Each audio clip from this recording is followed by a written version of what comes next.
ઇઝરાયેલ દ્વારા ઈરાનના પરમાણુ માળખા અને ક્ષેપણાસ્ત્ર પ્રણાલી પર કરાયા ભીષણ પ્રહારો।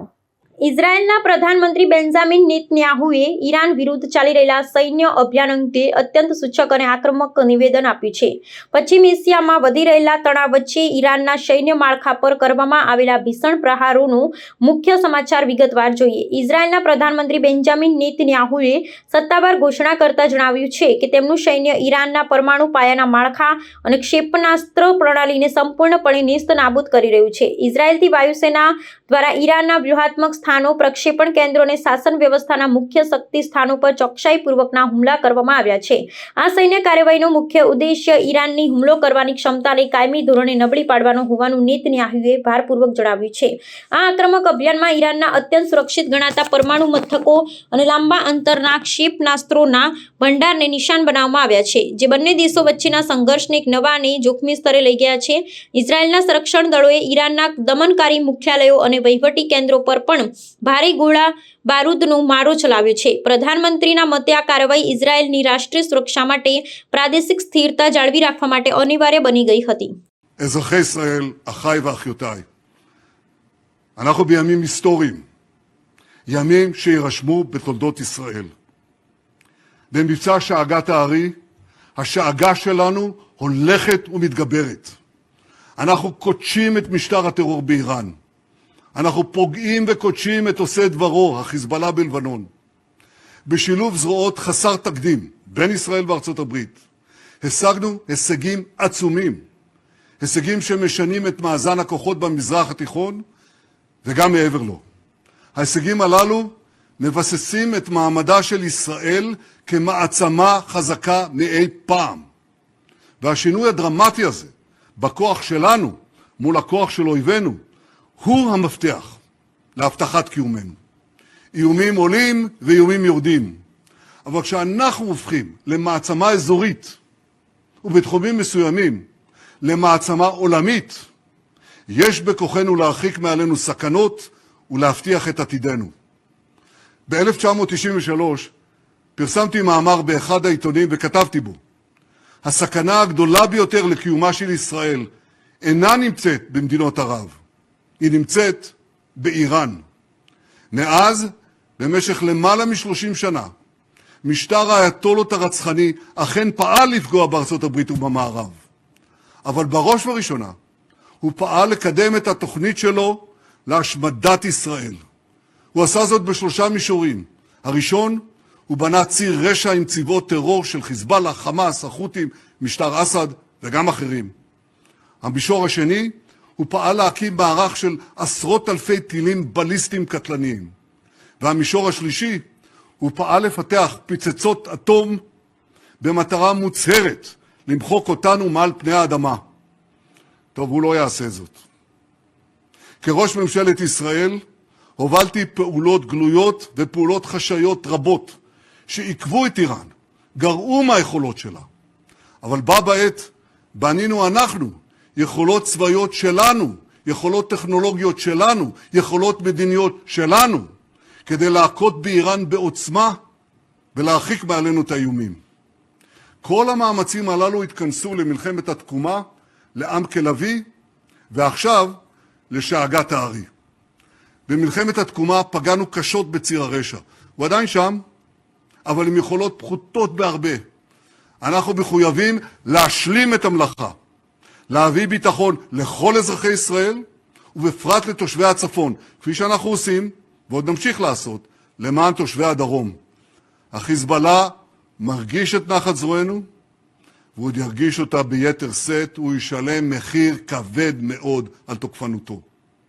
במבצע עם כלבי אנחנו פרצנו גם לראשונה את הדרך לפגיעה מקיפה, גם במאגר הטילים העצום של איראן, וגם במפעלי הייצור של טילים נוספים. כך עשינו גם ביחס לפרויקט הגרעין שלה, כולל פגיעה אנושה בבחירי המדענים האיראני, הם שהובילו את פיתוח פצצות האטום שנועדו להשמיד אותנו. הם כבר אינם. ואגב, פגענו בעוד כמה עכשיו. אחרי עם כלבי, הנשיא טראמפ ואני הזהרנו את הרודן חמינאי. אמרנו לו, אם תנסה להקים מחדש את תעשיות המוות שלכם, נכה בכם בעוצמה שלא ידעתם. לא רק שהוא לא הקשיב לנו, הוא פתח בפעולה מואצת לשקם את תוכנית הגרעין והטילים, והפעם להטמין אותם עמוק עמוק מתחת לקרקע, מתחת להרים גבוהים. אם לא היינו פועלים מיד, תוך כמה חודשים, תעשיית המוות של איראן הייתה חסינה מפני כל פגיעה. לכן יצאנו יחד למערכה, ארצות הברית וישראל, כדי להמשיך את מה שעשינו בעם כלבי, למנוע מאיראן לפתח נשק גרעיני, למנוע מאיראן לפתח טילים בליסטיים שיאיימו על ישראל, ארצות הברית והעולם כולו. זהו היעד שלנו. תוך זמן קצר חיסלנו את הצורר חמינאי וגם בכירים רבים במשטר הטרור, חיסלנו את הרודן הישן והרודן החדש, מוג'טבא, הבובה של משמרות המהפכה, הוא אינו יכול להראות את פניו בציבור. אנחנו קודשים את תשתיות הגרעין, את מערך הטילים והמשגרים, את מפקדות הדיכוי, את מוקדי הכוח של המשטר, ועוד הרבה מאוד מטרות. ובמקביל, אנחנו פועלים לקדם יעד נוסף, ליצור את התנאים עבור העם האיראני, כדי שיוכל לסלק את משטר העריצות האכזרי, שרודה בו כמעט יובל שנים. אנחנו מנחיתים מכות מחץ על משמרות המהפכה והבסיס, גם ברחובות וגם במחסומים, ועוד היד נטויה. אני אומר לעם האיראני, הרגע שבו תוכלו לצאת לדרך חדשה של חירות, הרגע הזה הולך ומתקרב. אנחנו עומדים לצדכם, אנחנו עוזרים לכם, אבל בסופו של יום זה תלוי בכם. זה בידיים שלכם. כבר עכשיו אפשר לומר בוודאות, זו כבר לא אותה איראן, זה כבר לא אותו מזרח תיכון, וזו גם לא אותה ישראל.